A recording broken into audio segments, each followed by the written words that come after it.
Hello, and welcome back to Charlotte's 13 Hours of Halloween. Right now, we are on hour number 8, and what I will share with you today is a ghost story. Ooh, spoopy. Yeah, today I'm gonna, share an experience I've had before.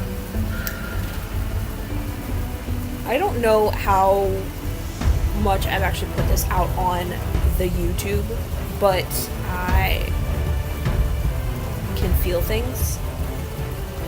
Not like a medium, not like a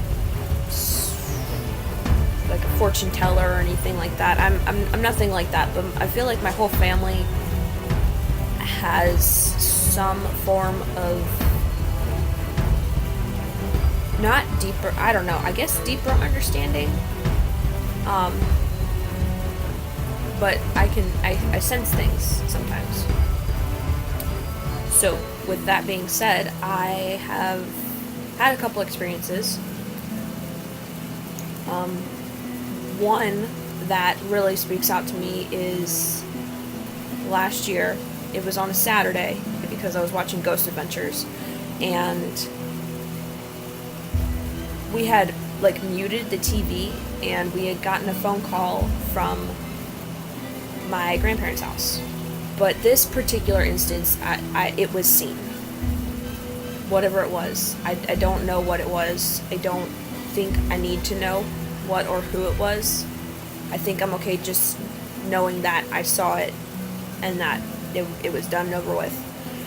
So anyway, we were, like I said, it was a Saturday. I was watching Ghost Adventures. We had muted it because Mom got a phone call. Dad and Mom were both sitting in their chairs. I was sitting on the end of the couch, and Joseph was in bed, and then I think Leslie might have been at work or in bed. I'm not sure. She wasn't in the living room, I don't think. I can't remember her being there or not. But a little bit more of a backstory. My grandparents' house is 2 stories. It's one story above ground, so if you walk up to it, it just looks like a 1-story house with an attic. It just looks like that. But then you go downstairs, and it's, I guess, the basement, but it's completely renovated. There's 3 bedrooms, there's a bathroom, there's the downstairs foyer, which is just where you come down the stairs, and it's like a little hallway with a couple closets. Nothing scary or anything. And then there's my granddaddy's office, and then that goes into the garage with all storage stuff. And then you can go out the back door, out the back patio. Anyway, so there's 2 stories. There's 2 different phones, 2 different landlines. There's the top floor, the first floor phone, and the second floor phone. The second floor phone, the bottom floor, that phone had been disconnected. It had been disconnected for years. And Mom got a phone call from that phone,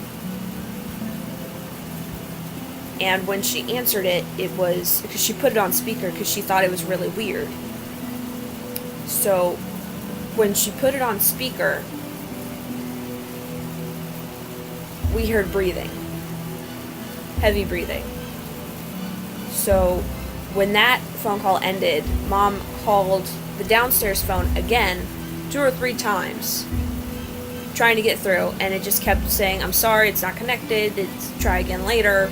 The typical, when something's not connected, you can't get through. So she called my granddaddy. She talked to him. He was like, "No, that hasn't happened. I didn't even hear it ringing." On Mom's line, when she called downstairs, it was ringing, but in the house, the actual downstairs phone was not ringing. So that was really odd. Same night, it all happened, I guess, within I don't know, it was probably 30 minutes. It felt like an hour, but it was not that long of a time. We all got goosebumps because, it was creepy that happened, and that's definitely not sorry, I kicked my camera. It's definitely not something that you like to hear, or that you like to see, or that you like to know about. I called, but the phone was disconnected. Or, I got a phone call from your house. No, you didn't, because it's been disconnected for years. That's really creepy. You hear about that kind of stuff on TV all the time. but you never think, oh, it could happen to me. Well, it did. So when I'm sitting on the couch, I'm on the very edge, so like I can talk to mom. If I reach across, I can touch mom, kind of thing.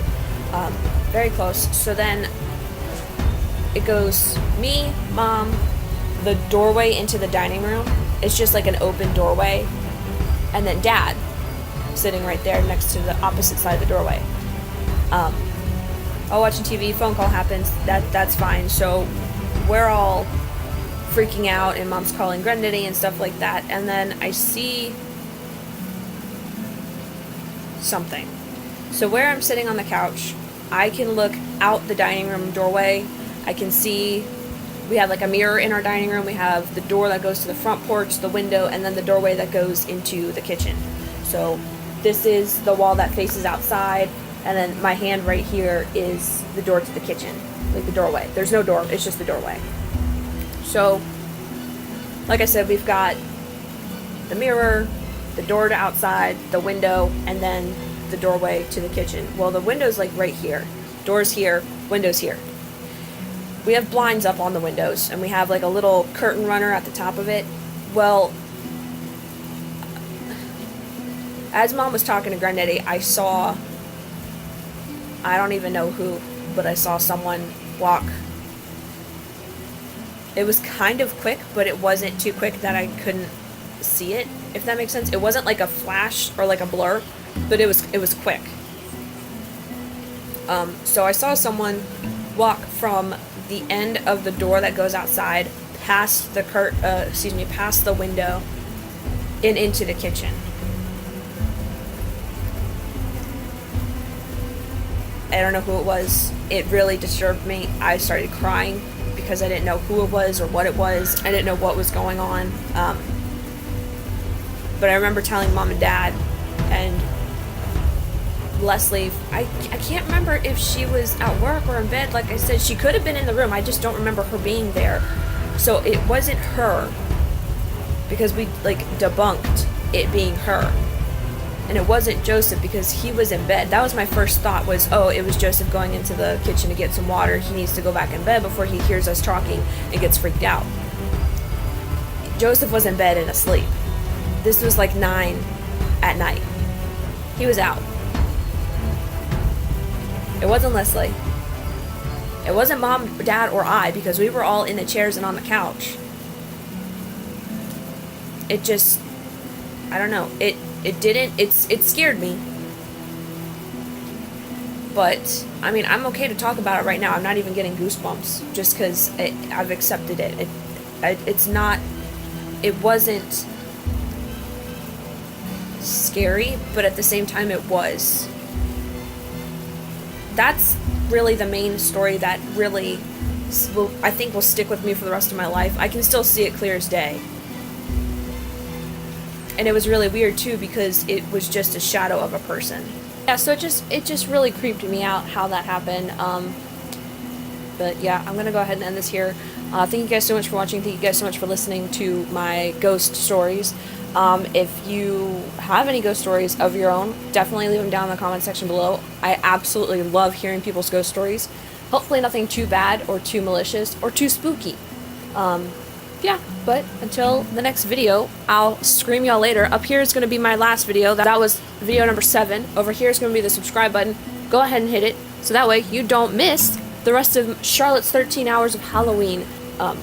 Yeah, until the next video, I'll see you in the... Until the next video, I'll scream y'all later, okay? Bye!